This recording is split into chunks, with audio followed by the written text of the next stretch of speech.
The night had fallen hard over the city.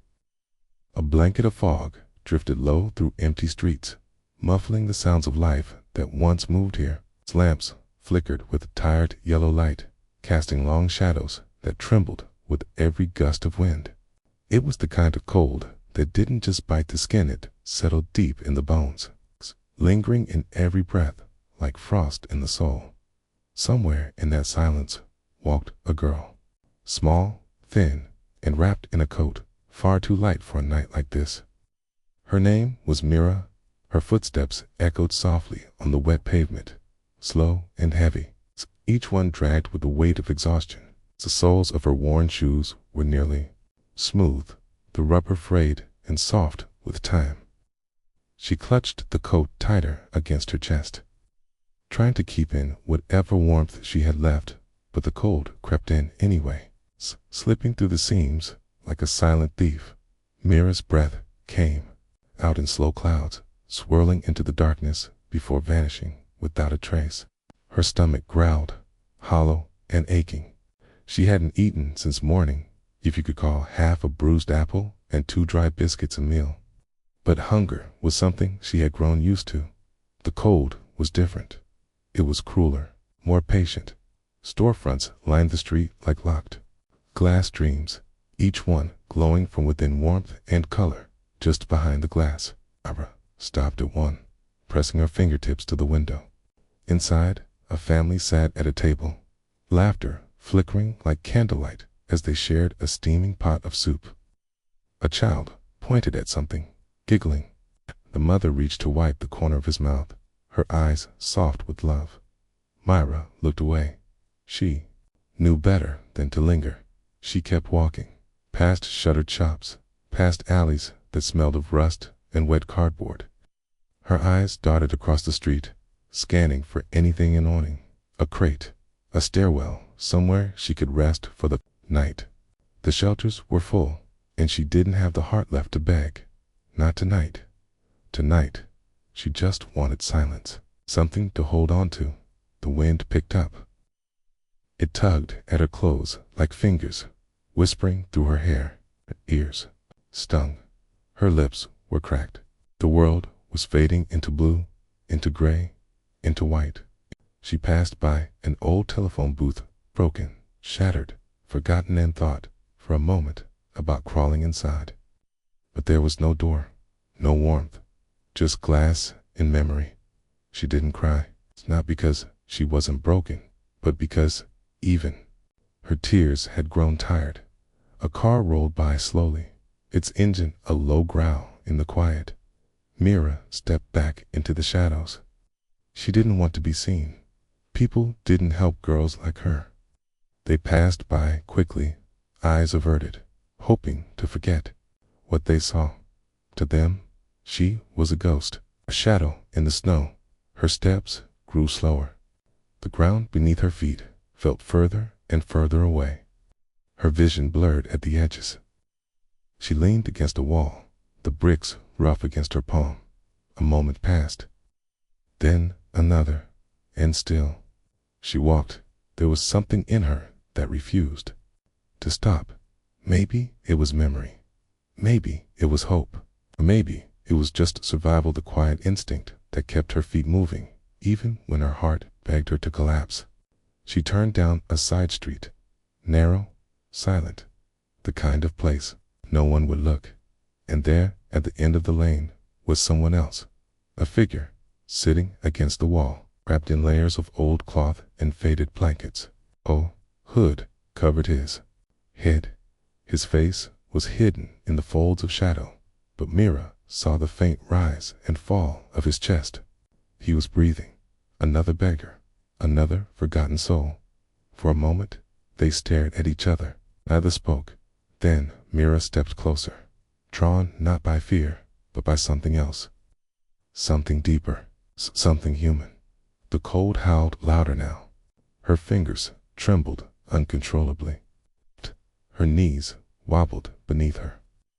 She sank down beside him, slowly, her back pressing against the brick. She didn't ask for permission. She didn't offer a name. She just whispered in a voice barely louder than the wind. "I just need warmth." And then she reached for him. A quiet, fragile hug.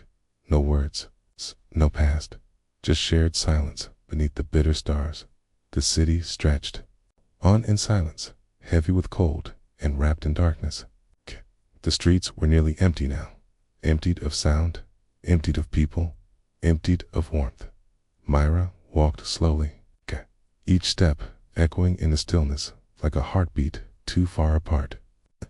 Had grown numb, not just from the cold, but from the weight of loneliness and ache that the wind only made sharper. She turned another corner, narrow and unlit.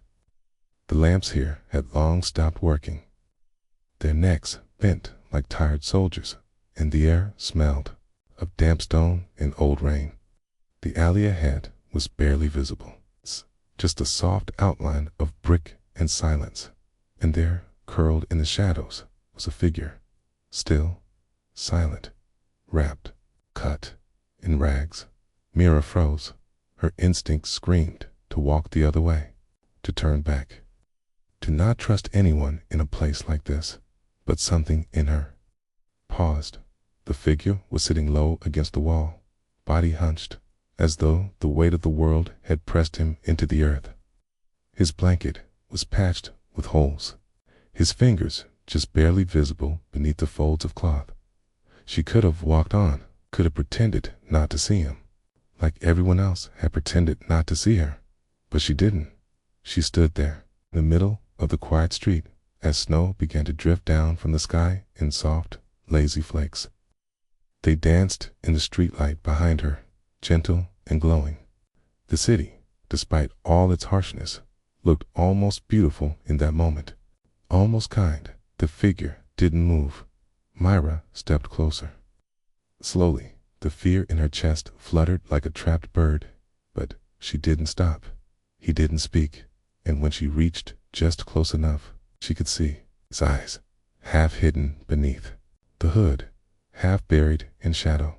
But there they were watching her, calm, steady, not unkind, not surprised, just still. She didn't know why, but her breath caught. There was something in those eyes, something oddly familiar. Not in a face she remembered, but in a feeling, a softness, a sadness, a quiet recognition, like meeting someone who's carried the same silence for far too long. Mira's lips parted slightly. Her voice, when it came, was barely a whisper. "I'm not here to steal," she said gently. "I just need to sit."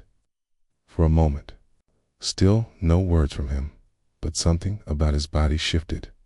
Not away, not against her presence, just accepting. Mira lowered herself down against the wall, a careful space between them, not touching, not invading, close enough to feel another life nearby. She wrapped her arms around her knees, pulling them to her chest. Her head leaned back against the brick. It was cold and damp, but she didn't mind. Not compared to the wind that had chased her all night. For a long time, they sat like that, two souls in silence, the kind of silence that isn't empty, but full of everything unspoken. Her eyes drifted toward him again. The lines of his face were mostly hidden beneath the cloth. His beard was thick, his skin rough, but his eyes, those eyes remained open, and something about them stirred. An old memory in her chest, a warmth she couldn't name, a feeling that pulled at her, gently, like a string tied around her thoughts. Where had she seen that look before? It was impossible. She had no family left, no one who knew her, no one who could find her here on this corner of nowhere. And yet, the familiarity sat with her, soft, lingering, just out of reach. The beggar blinked once, slowly, not with fear, not with suspicion, but with the strange patience. Mira shivered slightly, not from fear, not from cold, but from the strange comfort of not being entirely alone. The minutes stretched on like hours. The street behind them remained empty. Even the wind had quieted, as if giving them space to exist, to breathe, to simply be. And as she sat there, Mira felt something shift inside her. Not a revelation, not a spark, just the slow, steady recognition that something was beginning. The night deepened. The cold pressed harder. It moved like water, silent, invisible, slipping into Mira's skin, beneath her coat, through her bones. Every breath now felt like glass, sharp, fragile, measured. She sat beside him, this man of rags. Shadows crawled like a question mark against the wall. The silence between them was still, unmoving, but the cold, it never paused. Mira's hands trembled in her lap. She rubbed them together, but it did nothing. Her fingers were numb. Her jaw quivered. Her teeth pressed tight to stop the chattering. It was the kind of cold that felt like a punishment, not just for being poor, but for daring to still exist. She glanced sideways at the figure beside her. He hadn't moved, not even once. His head stayed lowered, his arms folded into himself. No words, no sound, just the steady, barely visible rise and fall of his breath beneath the layers of cloth. Mira hesitated. Her breath caught in her throat. She didn't want to ask. She didn't want to intrude, but the night wasn't going to spare her. The wind was cutting deeper now. Her shoulders had begun to curl, instinctively trying to protect the heart. She turned toward him. Her voice came out hoarse and low. "Can I get closer?" No answer, but there was no rejection, no movement, just stillness. And somehow, that was permission enough. She shuffled toward him, inch by inch, careful not to startle him. At the bricks behind her scraped quietly. Her knees ached. Her body begged for stillness. And then slowly, she reached out. Her arm curled around him, hesitant, fragile, like a bird resting on a wire. A hug, nothing more, nothing less. Her head rested gently against his shoulder, not pressing, not clinging, just enough to share the warmth, just enough to not be alone. The man didn't flinch. He didn't lean in, but he didn't lean away either.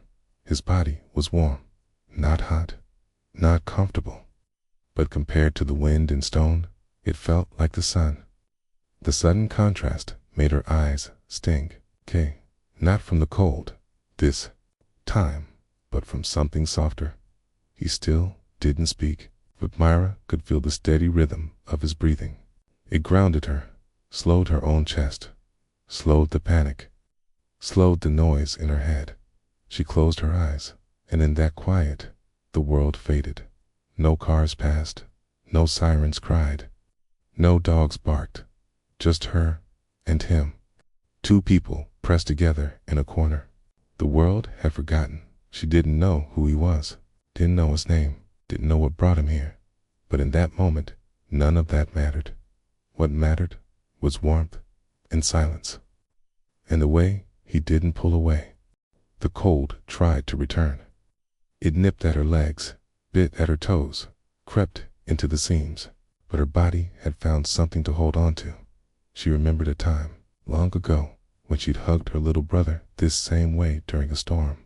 He had cried, frightened by thunder, and she had wrapped herself around him like a shield. Tonight, she was the one shaking, And this stranger, this beggar, was unknowingly doing the same for her. Time passed. She didn't know how much. World outside that corner no longer mattered. At some point, her mind drifted to warmth, to sleep, to memories of soup, stories, of firelight on her mother's face. Her arms stayed around him, head never lifted, and though she never heard his voice, though he never moved to embrace her back, he let her stay, he let her breathe. And on that bitter, breathless night, when the world had turned cold and hard and indifferent, a simple, silent hug was enough to save her. The sky had changed, not with fanfare, not with color, but gently, like a soft breath after a long silence. Morning crept over the sleeping city with pale light and colder air. The streets were still empty, as if the world hadn't quite woken up yet. Somewhere in the distance, a bird sang a single, clear note that echoed off the stone and glass. Mira stirred beneath her scarf. Her body, stiff from sleep and stone, protested as she slowly opened her eyes. Her head had rested on her knees, her arms wrapped tightly around herself through the night. For a moment, she didn't remember where she was. Then the memory returned. The alley, the cold, the stranger. Her eyes darted to her side. But the man was gone. Only air remained where he had once sat. Still, silent, warm, Mira sat upright, blinking at the space he had filled, half expecting to find him crouched nearby just beyond the shadows. But there was no movement, no sound, no presence. Gone like a dream. But then something caught her eye, just below where he'd been. A bundle, neatly placed, carefully left behind. She reached for it with slow hands. Her fingers trembled slightly, not from fear, but from something softer, something unfamiliar.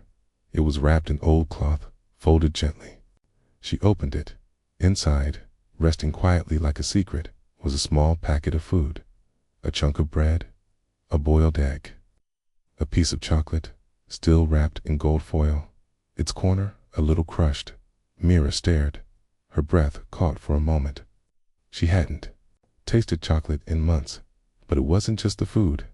It was the care. Beneath the bundle, folded once and placed flat, a scarf, thick, worn, warm. She lifted it slowly. The wool was soft against her fingers, with patterns of dark red and brown running through its threads. It smelled faintly of earth and smoke, like firelight from a place she'd never seen, and memories she never had.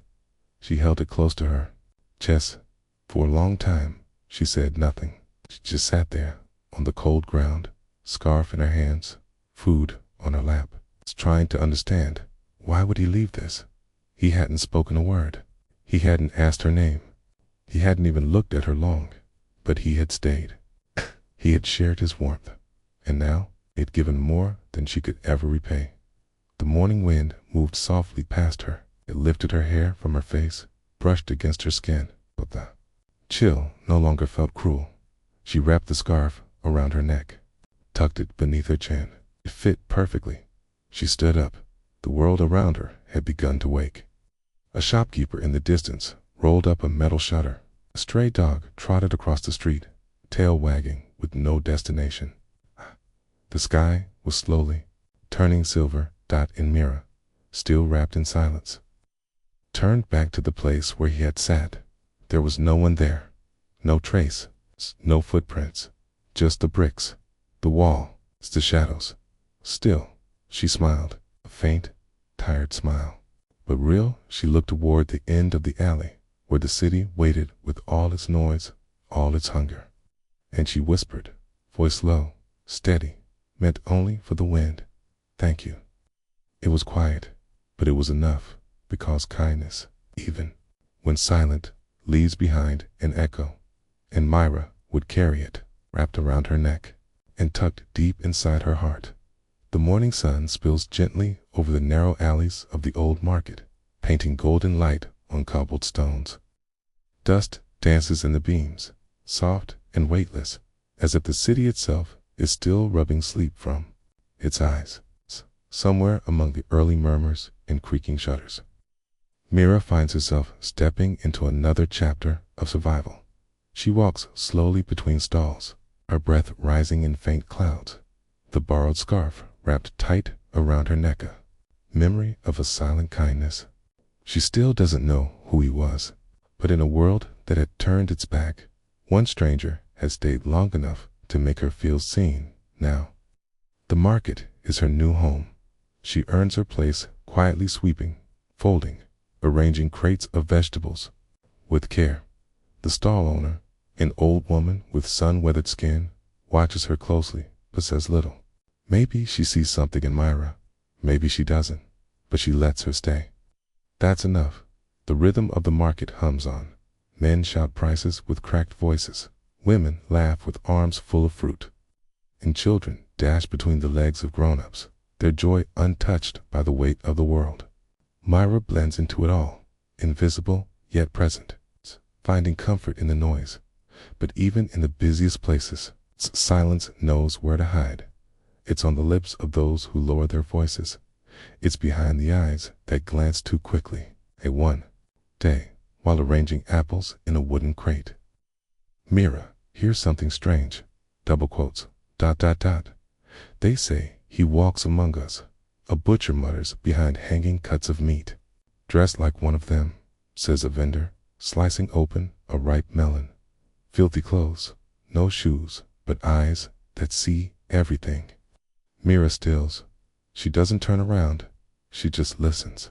A man, rich, disguised, roaming the city in rags, to understand what the poor endure, for giving away his wealth to those who need it most.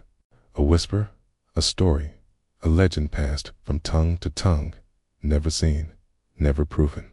Some laugh it off, others swear they've seen him. He sat right here, bought nothing, just watched, says the shopkeeper, voice low. And when I looked again, he was gone. But there was money beneath the fruit basket. Mira feels something stir inside her, warmth, or maybe a question. She doesn't speak of it. She just works, day after day. But the whisper stays. She thinks back to the eyes of the beggar, their quiet depth, the strange calm, the way they held her without fear or pity. And then the scarf, the food left behind without a word. Could it have been him? She shakes her head, no, and yet, each day, she watches, not for the man, but for that feeling again, that flicker of unseen grace that moves through the crowd and disappears before you know it was even there. The market teaches her new things. That kindness can come in the form of leftover bread, that a shared smile can make a moment feel like a lifetime, that even the poorest among them have found ways to give. A woman with tired eyes gives her an old pair of gloves. A boy with torn shoes shows her where to find clean water. The stall owner slips an extra piece of fruit into her pocket. When no one is watching, Mira begins to understand. This place, worn and messy and loud, carries a strange kind of beauty, one that doesn't shout, but whispers softly in the cracks of everything. And in those whispers, the legend of the disguised millionaire lives on. Some say he visits in the dead of night. Others claim he's always around, watching, listening, waiting for the right heart to receive his gift. But Mira isn't waiting. She folds her sleeves and lifts another crate. The work is hard, but her hands have grown strong. Her back no longer trembles. Her eyes no longer search for warmth. They carry it now. Still, every so often, she catches herself looking at a stranger's eyes. Just for a second, she wonders if she would recognize him, or if he would recognize her. Because sometimes it's the one who changes your life, never tells you their name.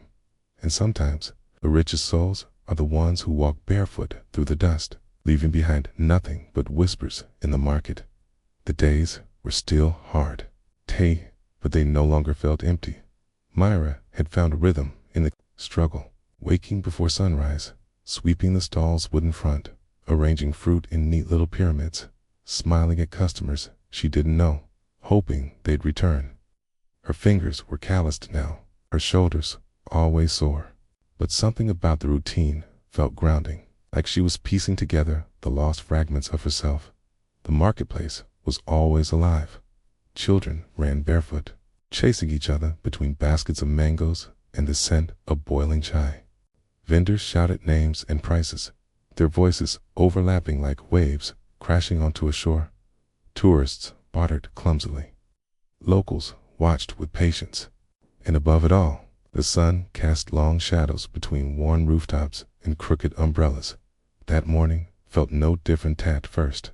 Mira was on her knees, scrubbing dust off the pavement in front of the stall. When she sensed it, that subtle stillness in the air, the kind that tells you you're being watched, she looked up. A crowd had formed near the cloth vendor's corner. Not unusual. Stepman always had something new to shout about. But today, the crowd wasn't watching fabric. They were watching him. In the middle stood a man in a dark, tailored coat. His shoes were polished, his collar straight. He didn't look like he belonged to the dust of the market or the chaos of the crowd. Yet there he stood, motionless, almost out of place, yet deeply rooted in that exact moment. Mira narrowed her eyes. Something about him tugged at her. He wasn't doing anything extraordinary, just observing, not with pity, not with judgment, but with understanding. And then, for a split second, his gaze met hers. She froze. The world didn't stop. The crowd didn't notice, but Mira felt something unspoken echo in her chest. His eyes, dark, familiar, not in color, not even in shape, but in weight. There was a softness in them, sadness, and a warmth she had once leaned into on a freezing night, but she had nothing but silence and a stranger's kindness to keep her alive. Could it be? She blinked. The memory of that night returned, the trembling hug, the quiet breath, the shared cold. But this man, this well-dressed man, he was too polished, too distant from that world of torn gloves and street corners. No, she told herself. Look, I'm just tired, imagining things. When she looked again, he had turned. The crowd parted slightly as he moved like they weren't sure whether to make way or ask him something. But he didn't stay long. One glance back over his shoulder. This time, he didn't meet her eyes. And then he vanished into the stream of people. Mira sat back on her heels, heart quietly knocking inside her ribs. The city swallowed moments like this. Every face passed by, blurred by time and noise and survival. Yet sometimes, something stayed.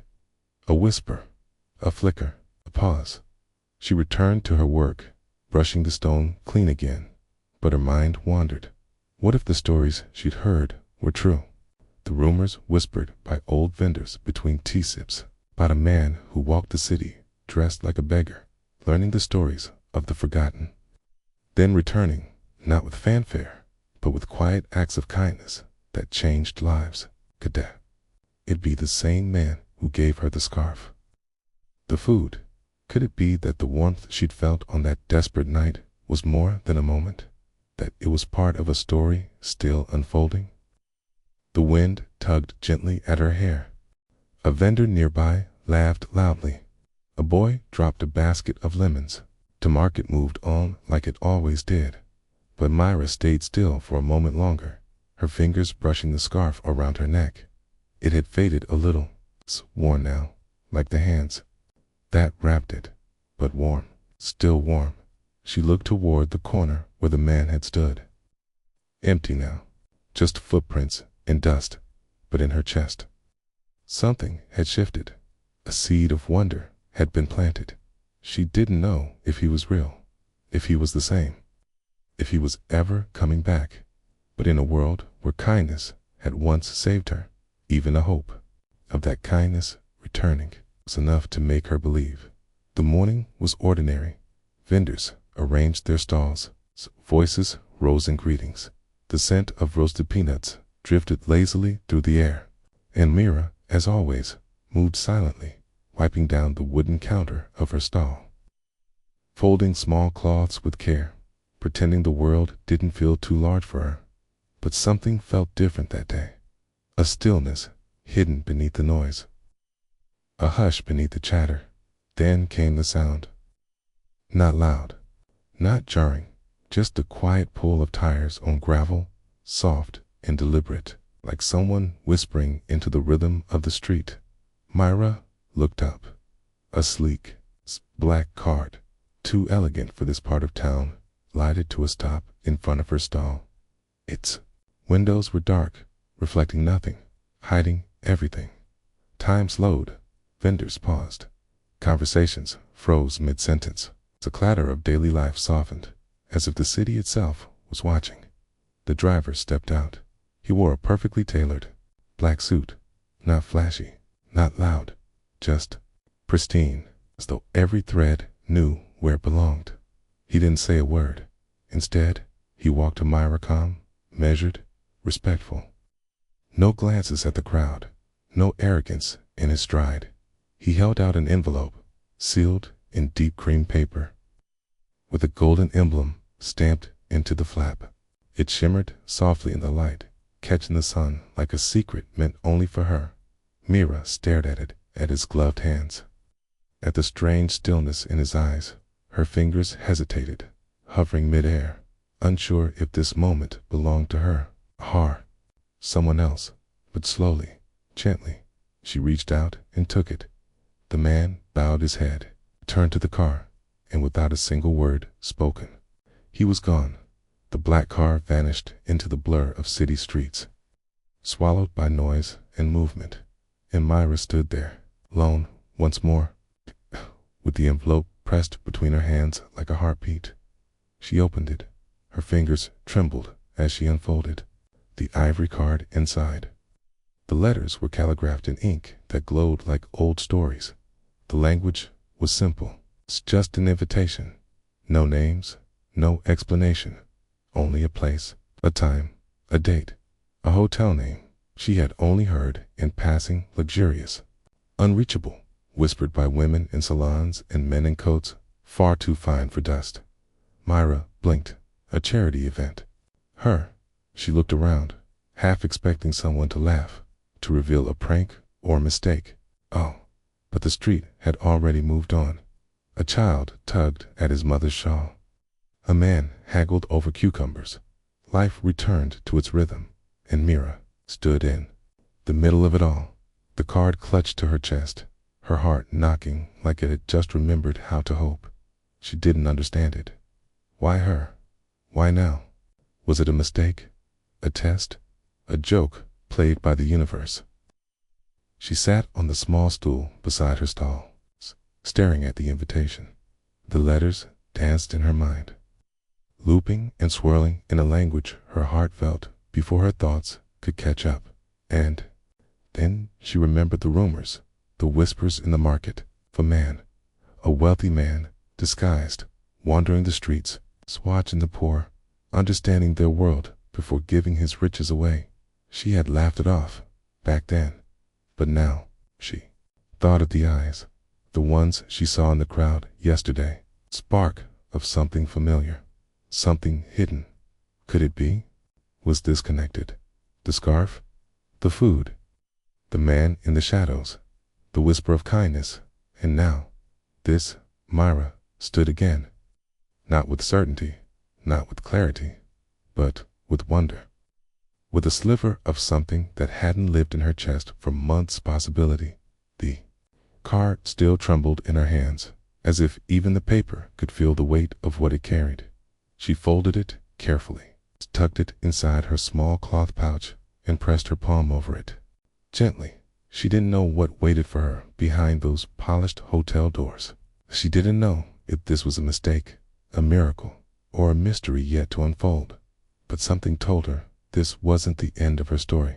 It was just a turning page. And the wind whispered softly through the market, as if nodding in agreement. The city shimmered under soft amber lights that evening, as if holding its breath. Mira stood silently at the gates of the Grand Hotel, her heart a quiet drumbeat in her chest. Her dress, though borrowed, whispered elegance. Its fabric held the scent of someone else's past lavender and old perfume. She clutched the envelope in her hand like a fragile secret. It's the same hand that had once clutched coins in cold alleyways, now trembled at the edge of golden doors. Inside, the world glowed. Crystal chandeliers bathed the room in a delicate warmth, like sunlight spilled across polished marble. Waiters floated past with silver trays, and violins whispered melodies that seemed too soft to be real. The air was heavy with perfumes she couldn't name, conversations she couldn't follow, okay, and laughter that echoed like distant bells. Mira stood still an outsider, okay, pressed into a portrait that didn't belong to her. Her shoes pinched, her shoulders ached from holding herself upright.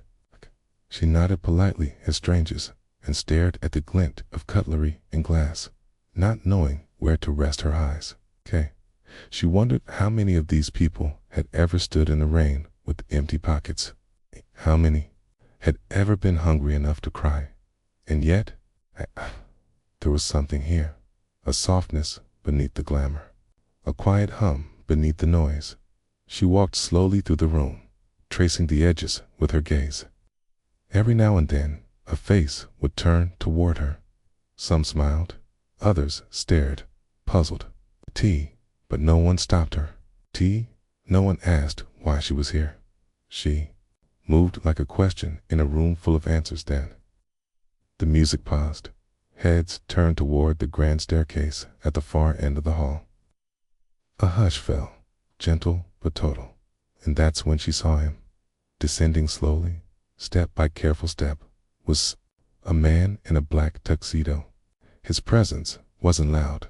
It didn't need to be. The crowd parted around him like mist yielding to sunlight. His suit was tailored, perfect, his hair combed back with quiet grace, but it was his face, his eyes, that made her breath catch. She knew those eyes, brown, deep, and weathered like tree bark in rain. They had once looked at her from beneath a tattered hood. They had once smiled at her through frost and silence. They had once left food and warmth where the world had left nothing. It was him, the beggar, no longer in rags, but standing tall, surrounded by opulence, his hands tucked into the pockets of a suit worth more than she had ever seen.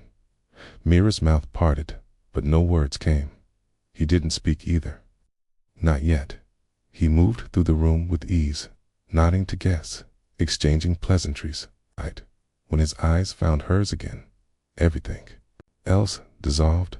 The chatter, the music, the clink of crystal. It all vanished. She was back on that street corner, in the cold, under a gray sky, with a scarf around her neck and a mystery left behind in silence. Only now, the mystery stood before her in full color. He raised a glass, offered a faint smile, and tilted his head. It was a gesture so small, so quiet, but Mira felt its weight settle deep inside her chest. Something between gratitude and confusion swirled in her eyes.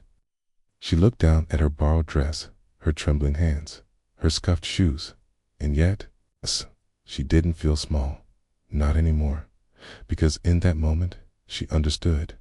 This night was not a mistake.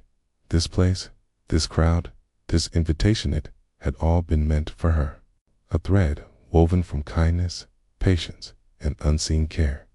The music returned, softer now, more tender. She didn't approach him, not yet, but she stayed. For the first time in a long time, she allowed herself to belong, to exist in a space that didn't demand anything from her, to breathe without apology, in the grand hall of glittering masks and elegant voices. Mira stood as herself, no longer invisible, no longer forgotten, just seen. In the quiet hum of violins and clinking glasses, the night stretched long and velvet at the edge of luxury. Chandeliers shimmered above golden floors.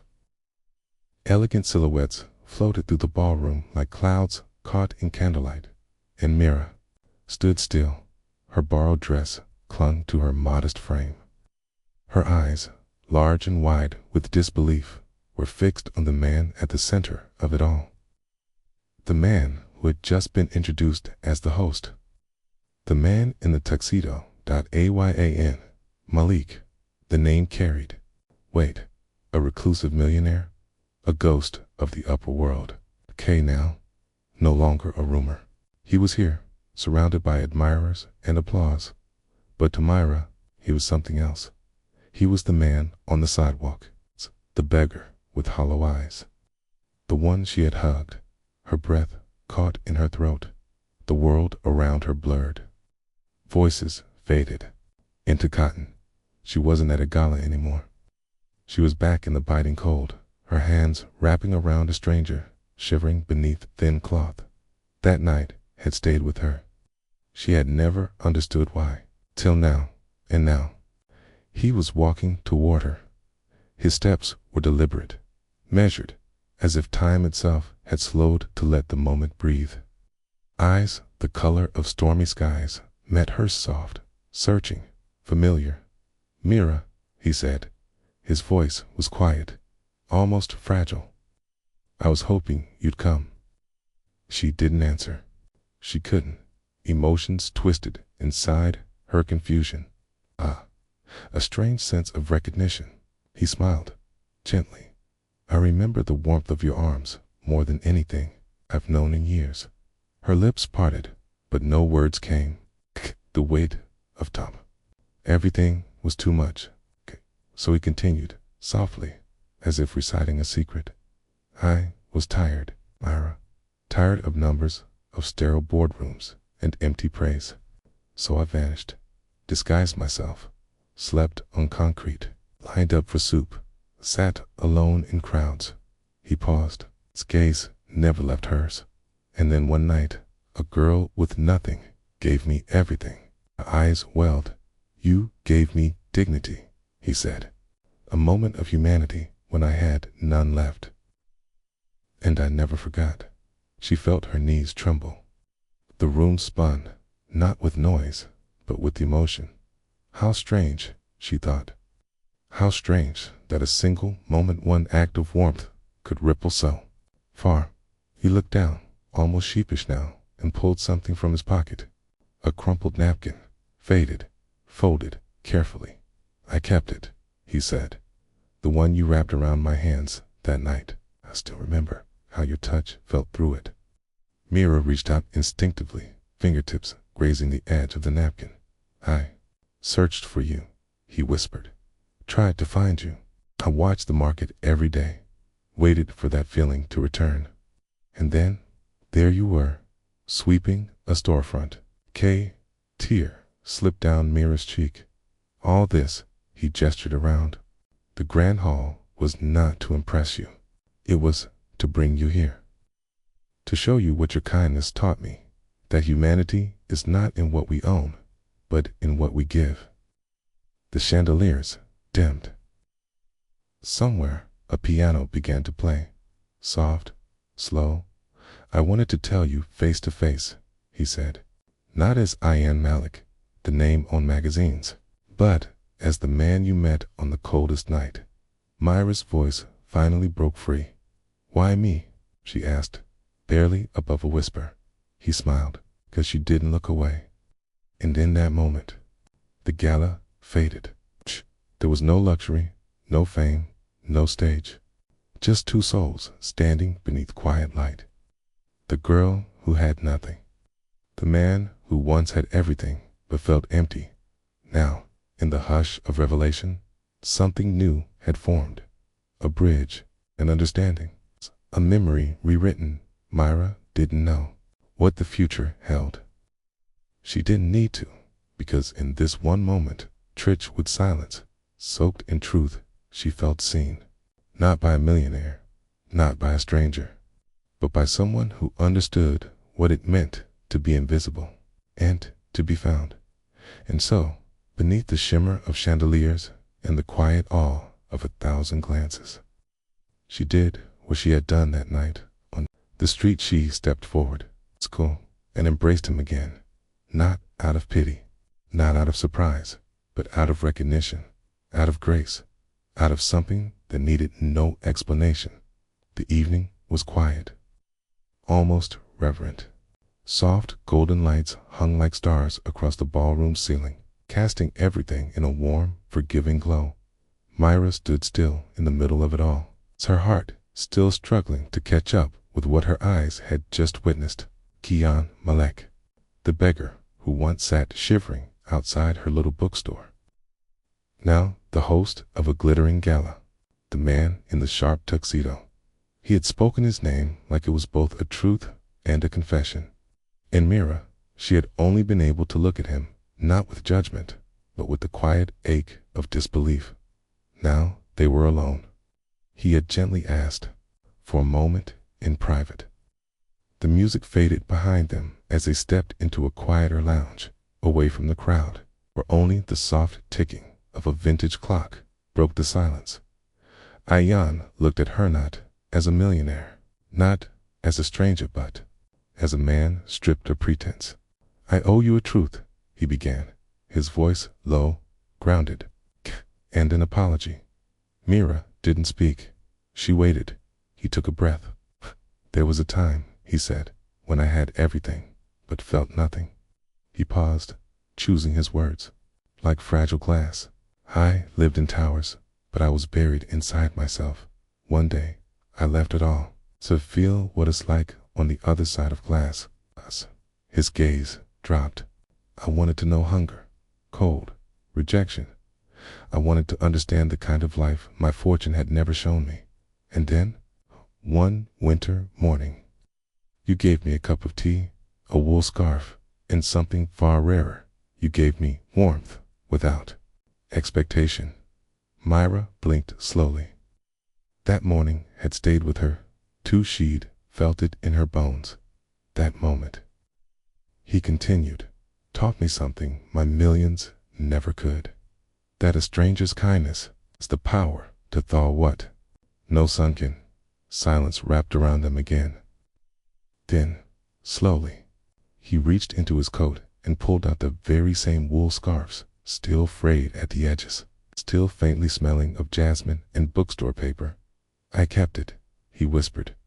"It reminded me of who I needed to become." Mira's eyes glistened. The scarf she had forgotten had never been forgotten at all. He stepped closer now, not with arrogance, but with gratitude. "I'm sorry, Mira," he said, "for hiding, for not coming back sooner. But I didn't want to return as a broken man. I wanted to return as someone worthy of your kindness." His voice trembled slightly. "And now, I don't want to repay you with money. That would be easy. Instead, I want to offer you something far deeper, a second chance." She tilted her head. He continued, "I've started a foundation. One that supports women-led bookstores, literacy programs, and local communities. And I want you to lead the first branch." Her lips parted, but no words came. He smiled softly. "Not because you helped a beggar, but because you helped a man find his way back to himself." For a long moment, she said nothing, just looked at him, a man she once pitied, now standing in front of her with nothing but sincerity in his eyes. Then, slowly, she reached for the scarf in his hand, held it close to her chest, and nodded. Outside the window, the night sky shimmered with city lights, but inside that quiet room, two lives had come full circle, not with grand gestures, but with a single, shared moment of truth. And sometimes, it's all it takes to change everything. Sometimes, new beginnings don't arrive like bright sunrises. They come quietly wrapped in uncertainty and sealed with trembling hands. Mira sat at the edge of her narrow bed, her fingertips still holding the weight of the envelope she'd received just days ago. Not an invitation this time, but an offering. It's an offering that could rewrite her story. A full scholarship, a private apartment. It's a stable role at Ian's foundation, working for the very cause she once stood on the receiving end of. Homelessness. The words echoed in her mind like foreign sounds. Too kind, too generous, too unbelievable. Her world had always been paved with small dreams, survival, safety, maybe a little warmth. But this was something else. She pressed the envelope against her chest and closed her eyes. For years, life had demanded silence from her dreams. Now, suddenly, they had a voice again. And yet, it's change, even the good kind, can feel like a storm. What if she didn't belong there? What if she failed? What if kindness like this was borrowed time and not a promise? The first morning in her new apartment was surreal. The walls were still white, the furniture still too clean. The air smelled of paint and lavender. With Mira, she still carried the scent of past struggle on her skin. She stood at the mirror, brushing her hair slowly, quietly. She looked at herself not as a girl surviving in the shadows, but as a woman slowly stepping into the light. The apartment had a window that opened to a tree-lined street. Sunlight spilled in like a warm hand across her shoulder. She whispered to herself, "This is real. Okay to believe it's real." Her first day at the foundation felt like stepping into a story that once belonged to someone else. There were desks, files, volunteers. There were laughter and long hours. But most of all, there were faces she recognized, not by name, but by pain. Mira listened. She didn't rush to speak. She sat with women who trembled while telling their stories. She held the hand of a young boy who hadn't smiled in days. She understood deeply, without needing to explain, because once she had been down, and now she was becoming someone they could trust. A quiet bridge between two lives, one lost, one slowly being built. Ion visited once a week. He never came with grandeur. Always alone, always calm. He watched her from a distance in those early weeks, watched her listen, watched her lead with empathy, not ego. Then one afternoon, he called her into his office. Mira stepped in nervously. The room was filled with books, sketches, maps of shelters across the country. It wasn't the office of a billionaire.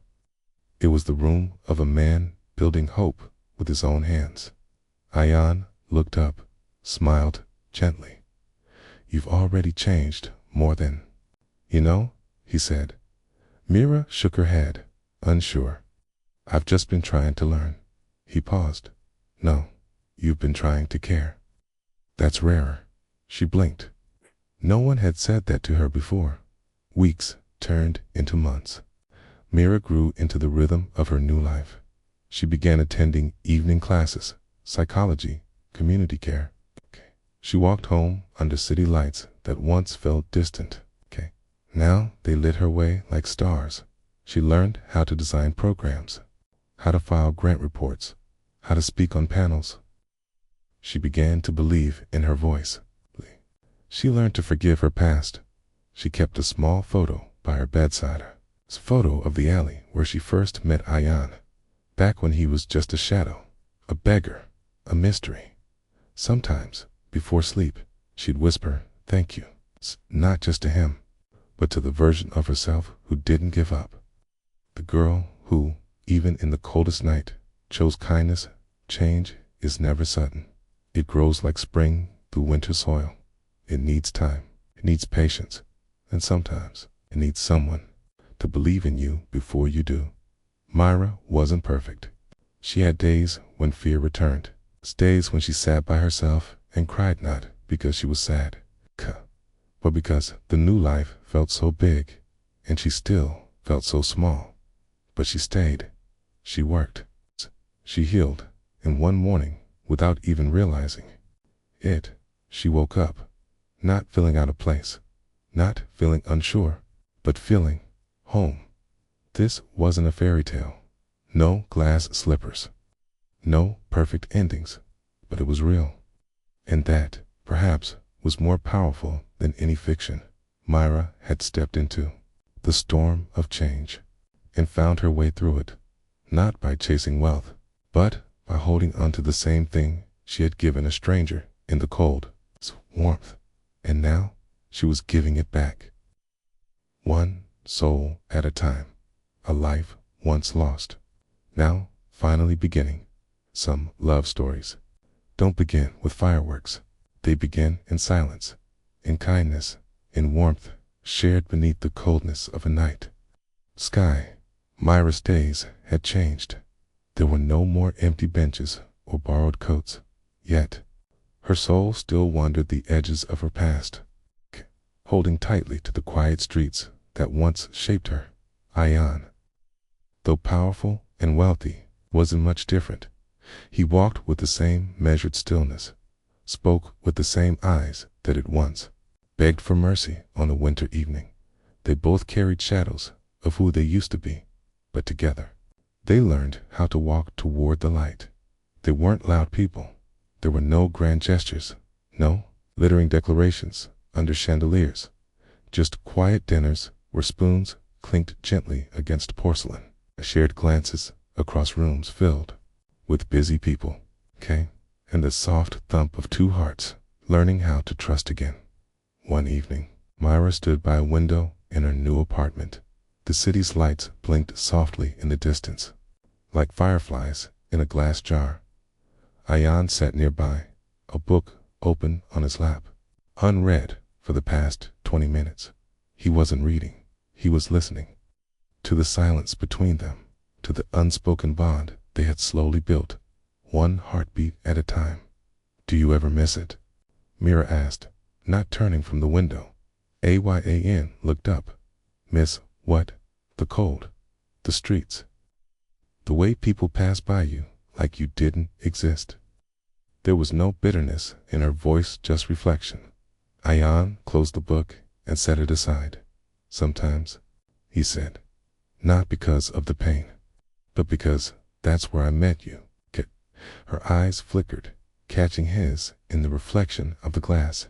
There was something raw in that moment, something more honest than any promise money could ever buy. They didn't speak for a while. Words felt unnecessary. They had been through storms that language couldn't fully describe.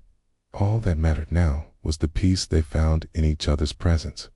Later that night, Ayan offered to take her somewhere. No destination, just a drive, Myra agreed. They drove in silence. The city lights melted behind them as the car hummed down roads too quiet to remember. Eventually, Ayan pulled up to a hill outside the city, the same place where Myra used to sit alone, gazing at the stars. The night was crisp. The wind whispered through trees like old lullabies above them. The sky unfolded a soft sea of stars scattered across a canvas of velvet. They stood there, side by side, no hands held, no words spoken, just two souls, remembering how it all began. Ayan looked at her, the girl who once gave a stranger, a piece of her warmth, the woman who taught him that riches could never compare to the depth of a kind heart. He took a slow step closer, and this time, he hugged her, not out of pity, not out of debt, but because he finally understood that some connections are born in the harshest winters, quail and blossom in the quiet of spring nights. Myra didn't say a word. She didn't need to. She leaned in. She closed her eyes. And in that moment, beneath the same stars that once watched over a broken girl and a freezing man, they simply stood together, not as savior and saved, not as millionaire and outcast, but as two people who found love in the quietest moment of all. Sometimes the most powerful journeys don't end, they evolve. They deepen, they return to the place they began. Now, the footsteps walk with purpose. Mira stood once again on the street corner where her life had nearly faded into the cold. But this time, she wasn't begging. She wasn't afraid. She wasn't invisible. The woman who had once crouched beneath neon lights, clutching her ribs against hunger and wind, now stood tall, confident, whole, wrapped in a soft beige coat. Her eyes scanned the pavement, not with desperation, but with compassion. She had come back, not to relive the pain, but to rewrite the story. Myra had launched her own outreach program for women in poverty. What started as a quiet dream, whispered late at night in the corners of her mind, had grown into something real, something living.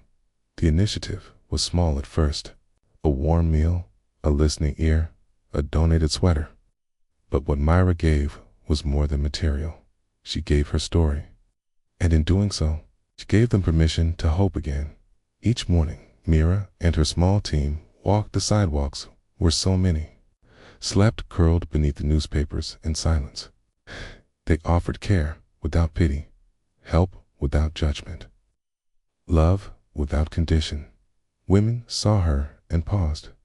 Something about her gaze felt familiar, not cold or detached, but understanding, as if she knew, as if she had been there. 'Cause she had. She didn't share her journey for applause. She shared it so someone else might feel less alone in their fall. And slowly, the cracks in those hearts began to breathe. One woman accepted a warm coat, other allowed herself to cry for the first time in years. A third agreed to visit the shelter Mira built, just for women like them. Mira's presence became a kind of sanctuary, not loud, not decorated with banners or hashtags. It's just real, grounded, quietly powerful. One cold evening, a young girl older than Mira had been stood at the edge of the curb, shivering in a thin scarf. Mira approached slowly, gently. She didn't ask questions. She didn't demand a name. She just opened her arms, and the girl collapsed into her chest, silent, sobbing.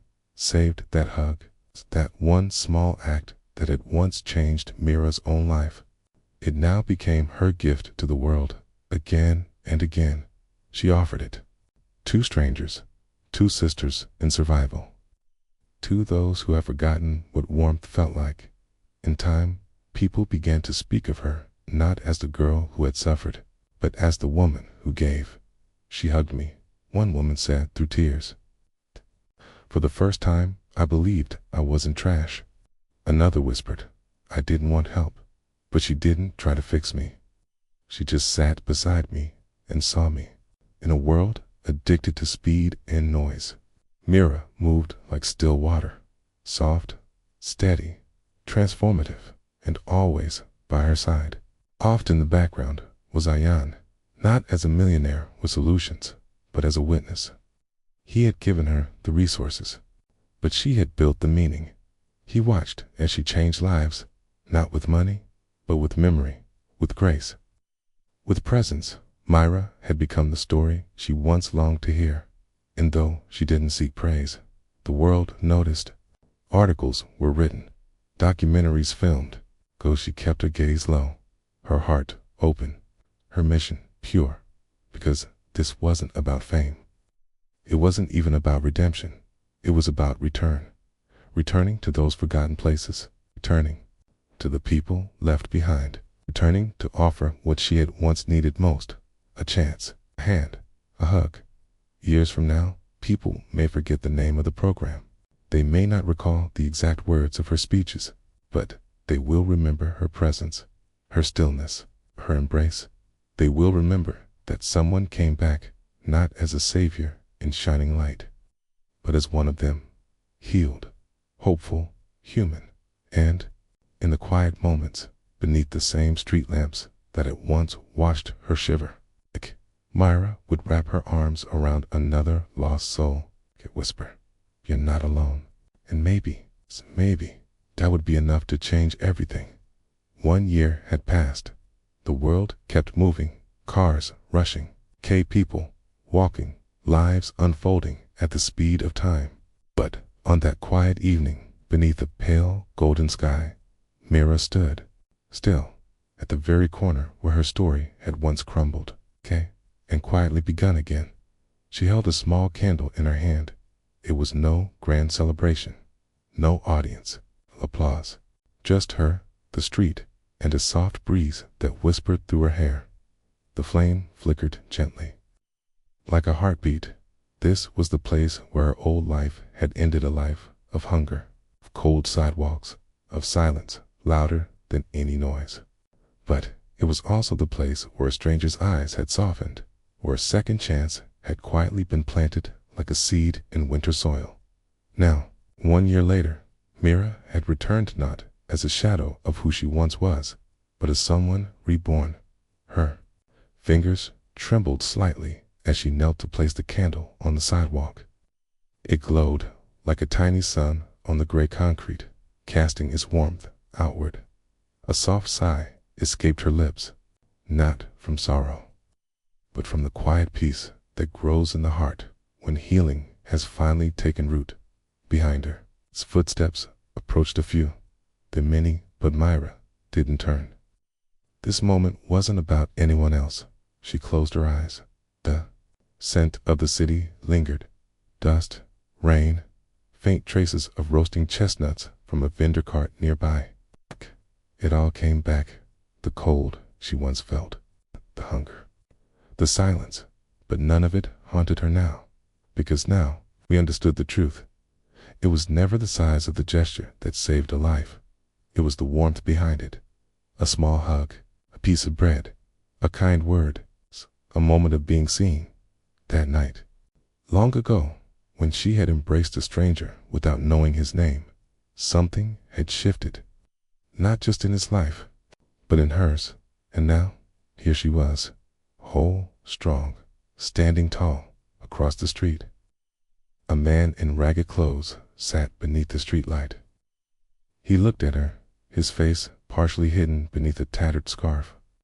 His eyes were tired, quiet, uncertain, but not empty. Mira noticed him. Their eyes met. No words passed between them, but something else did. A recognition, a memory, to knowing. She stood and walked toward him, slowly, gently, as if not to disturb the stillness of the evening. The man looked down, unsure of what to expect. Mira knelt beside him. She didn't ask his name. She didn't offer advice. Instead, she offered something else. A hug, soft, simple, warm. The kind of embrace that says, I see you. You matter. You're not alone. The man didn't hug her back, not at first, but his breathing slowed. His eyes welled. And in that small moment, something changed. Not everything, but something. Mira stepped back. Her smile was quiet, deep, kind that grows from the soul. And then she turned. She didn't need to stay. The warmth had already been passed on as she walked away. The man looked down at the sidewalk where the candle still flickered. Its light reflected in his eyes. The circle was complete. What began in silence had now become a story, a legacy not written in books or shouted from rooftops, but carried in the quiet gestures that rippled outwards. One hug, one flame, one life, and from that, many more.